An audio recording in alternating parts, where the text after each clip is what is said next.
All right, so we're in single leg X. Remember, we don't want to come across the hip, okay? Think of this as like a push, a pinch, and a pull. So it's like a kind of like a scissor action going on. I also want to make sure that even though it's called single leg X, I don't have my shoelaces on this thigh, right? My knees tend to bow, right, etc. Okay, this knee gets weak, he's going to be able to heist it through, okay? So when we're here, my hips are also nice and high, like my groin and my hips are high by the knee. All right, I've got this scissor and I've got this pinch. Now it's not wrong to push him away, but I find it more effective, right?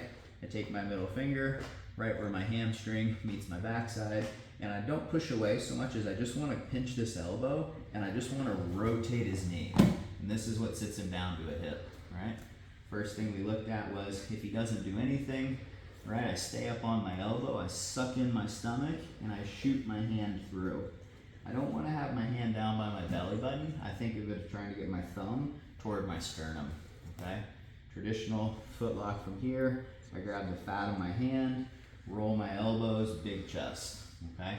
Now he's gonna start to boot to defend, right? When he boots, right, my job is gonna be to hop my elbow behind me and put bend in his knee. And this is what gets rid of that dorsal flexion response, okay? From here, right, elbows nice and tight, rolled in my chest, nice big spine. I'm gonna look to my left and pull, look to my left and pull, look to my left and pull.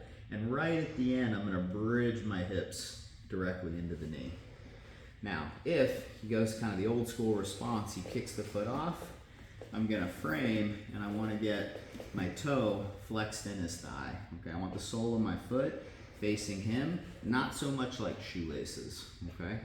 From here, right? I'm gonna post inside the calf and I take a shotgun grip. The closer my hand is to my wrist, the more secure this lock will be, okay? I don't wanna be super, kind of like, I'm not trying to go for one of these. This is okay, right? But I find this frame to be much more effective.